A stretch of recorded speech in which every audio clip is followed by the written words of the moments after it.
सबुदिन भली आज भी नहीं आसी घर आउ किचन किसी छोट छोट टिप बेले बेले ये छोट छोट कम हेले भी आमको एमती चिंतार पकई दे थाए।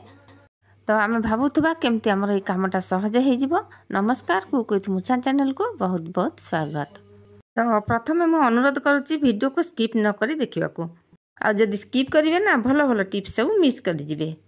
जदि आम गजामुग करुचे घरे आम पिला माने गजामुग को खाइबा को पसंद करंतिनी। आज मु एई उपाय कहूची एमती जदि आम गजामुग को तैयारी करिबा पिला माने पूरा खुशी रे खाइबे। देखंतु एठी गजामुग कर देछि आनिली मु किछि पुदीना पत्र को भल भाबरे छोट छोट करके काटी देबे आ सेतरे मिसेइबे। तापरे एथरे देबा कंचा लंका। जदि आपण लंका पसंद करूचंती ताहले लंका को पूरा छोट छोट करी काटिकी पकई परिबे। तापरे बिलाती टिके पकेइबा। ये जो जिनस सब पड़ुची आपण चॉइस अनुसार आप पकेबे जेतिकी चाहूथिबे सेतिकी पकई पारिबे। तो एठी पियाज काटिकी रखिछि पकेली तापरे धनिया पत्र भी रखिछि पकेइबा। तापरे आउ किछिटी मसला दबा। देखंतु एठी मु दउची चाट मसला। ये चाट मसलाटा देदेले बहुत ही बढ़िया लगे माने खाइबा को पाटी की बहुत टेस्ट लगे। तापरे एठी कला लुण देबा जमा भी धला लुण देबानी कला लुण टेस्टटा बहुत बढ़िया आसीबो। एठी छोट छोट करके काकुड़ी रखिथिली टिके देली। तापरे एठी जीरा लंका गुंड करके रखिथिली देली। सेथिपाई मु एठी कंचा लंका को माने 2 खंड करके पकेली ताकू छोट छोट करलेनी कारण पाटी की जदी लागिबो राग लागिबो पिला खाइबेनी। तापरे अल्प टिके देखंतु गोटे चेना लेंबू पकेली। एतिकी गजा मुगरे मु चेना लेंबू पकेली। जदी आपण बेसी आउरी तैयारी करेंगे बेसी बेसी क्वांटिटी आउ सब जिनस नेबे। एमती थरे करिकी देखंतु पूरा एते सुंदर लागिबो। गजामुग जो खाइबा को पसंद करना सकाळू आकु खाइबा को पसंद करिवे पिला माने बड़ माने समस्ते खाइबे।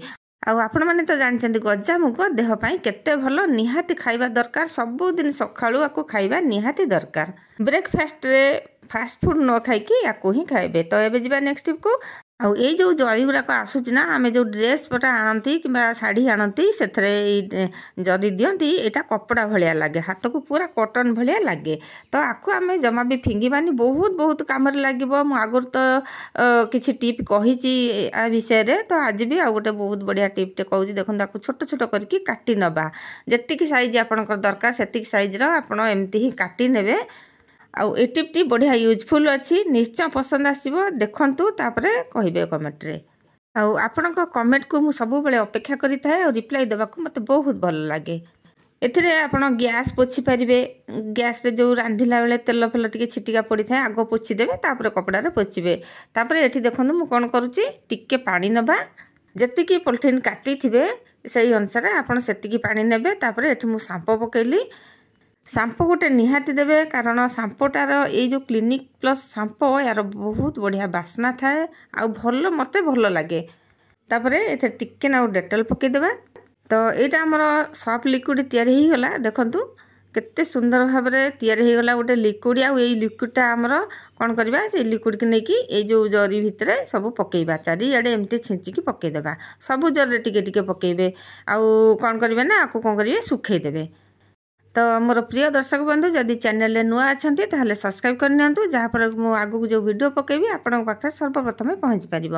आ पाखे थिबा बेल बटन रे दबेबे ऑल ले मध्य सिलेक्ट कर देबे जहाँफल कि सर्वप्रथम आपण पाखे मो वीडियोटी पहुँच पारिबो। आ मु जो वीडियो गुडा तैयारी करछि संपूर्ण जीरो कॉस्ट रहइबो। आपण को गोटे भी पैसा खर्च करबा को पड़िबोनी।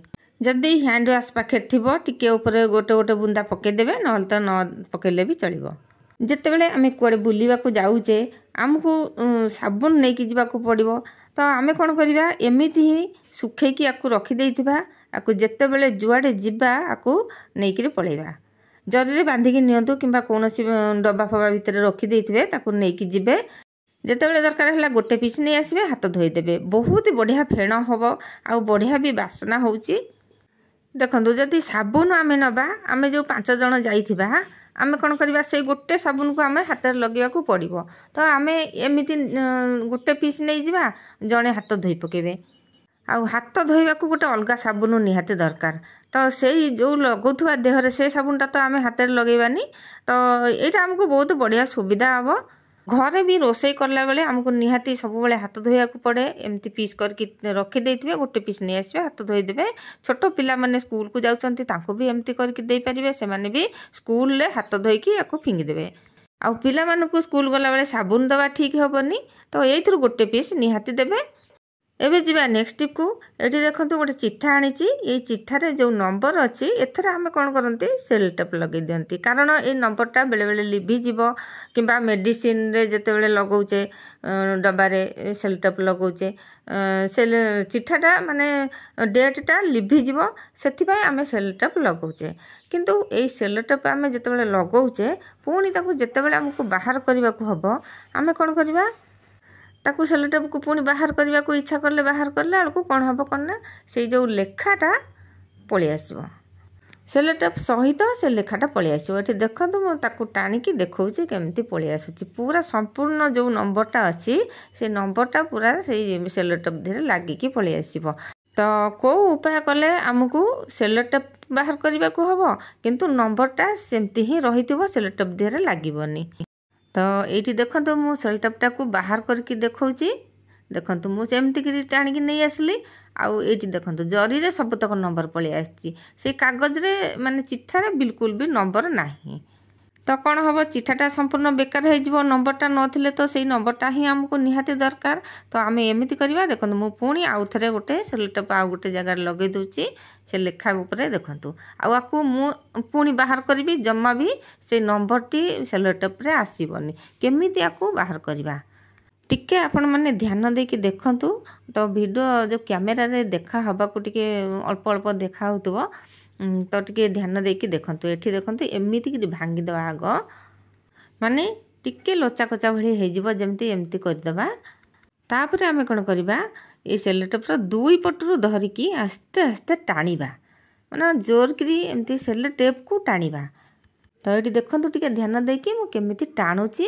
ତ ଆପଣଙ୍କର ବି ଏଇ ଅସୁବିଧା ଦିନେ ନା ଦିନେ ଆସିପାରେ। ତ ଯଦି ଆମେ ଏଇ ଭିଡ଼ିଓ ମାଧ୍ୟମରେ ଟିପ୍ ଗୁଡ଼ାକ ଜାଣିଥିବା, ସେଇ ଅସୁବିଧାର ଆମେ ଚୁଟକିରେ ସମାଧାନ କରିପାରିବା। ତ ଏଇଠି ଦେଖନ୍ତୁ ସେଲ୍ ଟେପ୍କୁ ଭଲ ଭାବରେ ଟାଣିଦେଲି, ଆଉ ସେ ସାଙ୍ଗେ ସାଙ୍ଗେ କେମିତି ବାହାରି ଯାଉଛି। ଆଉ ସେ ଲେଖାଟା ସେମିତି ହିଁ ରହିଥିବ, ଲେଖା ବିଲକୁଲ ବି ସେ ଜରିରେ ଆସିବନି, ମାନେ ସେଲ୍ ଟେପ୍ରେ ଆସିନି। ଦେଖନ୍ତୁ ପ୍ଲେନ୍ ସେଲ୍ ଟେପ୍ଟା ବାହାରି ଆସିଲା। ତ ଏମିତି ଛୋଟ ଛୋଟ ଟିପ୍ ଗୁଡ଼ାକ ଯଦି ଆପଣ ଜାଣିଥିବେ ଆପଣଙ୍କ କାମରେ ନିଶ୍ଚୟ ଆସିବ। ଯେ ଏବେ ଯିବା ନେକ୍ସଟ ଟିପ୍କୁ। ତ ଆମେ ସବୁବେଳେ ଏମିତି ଘିଅ ଡବା ଆଣୁ। ଘିଅ ଡବା ସବୁବେଳେ ଆମ ଘରକୁ ଆସୁଛି ବାରମ୍ବାର, ସେ ଡବା ଗୁଡ଼ାକ ବାହାରୁଛି ଘରେ। ତ ଆମେ କ'ଣ କରୁଛେ, ଏଇ କ୍ୟାପ୍ ଗୁଡ଼ାକ ଆମେ ଫୋପାଡ଼ି ଦେଉଛେ କିମ୍ବା ଡବା ଫୋପାଡ଼ି ଦେଉଛେ। ଡବା ସିନା ଫୋପାଡ଼ି ଦେବା, କିନ୍ତୁ କ୍ୟାପ୍ଟା ଆମର ସବୁଥିରେ ସବୁ କାମରେ ଆସିବ। ଏ କ୍ୟାପ୍କୁ ଧୋଇକି ଆମେ କ'ଣ କରିବା, ତାକୁ କୌଣସି ଘୋଡ଼ଣୀରେ ଘୋଡ଼େଇବା, ଗ୍ଲାସ୍ରେ ପାଣିରେ ଘୋଡ଼େଇବା। ତ ଏଠି ମୁଁ କ'ଣ କରୁଛି ଦେଖନ୍ତୁ, ଡବଲ୍ ଟେପ୍ ଟିକେ ଆଣିକି ଲଗାଇ ଦେଉଛି। ଆଉ ଏଇଠି ରବରଟା ଆମର ପଡ଼ିଥିଲା ଘରେ, ପୁରୁଣା ରବରଟା, ତ ତାକୁ ସେଥିରେ ଲଗାଇ ଦେଉଛି।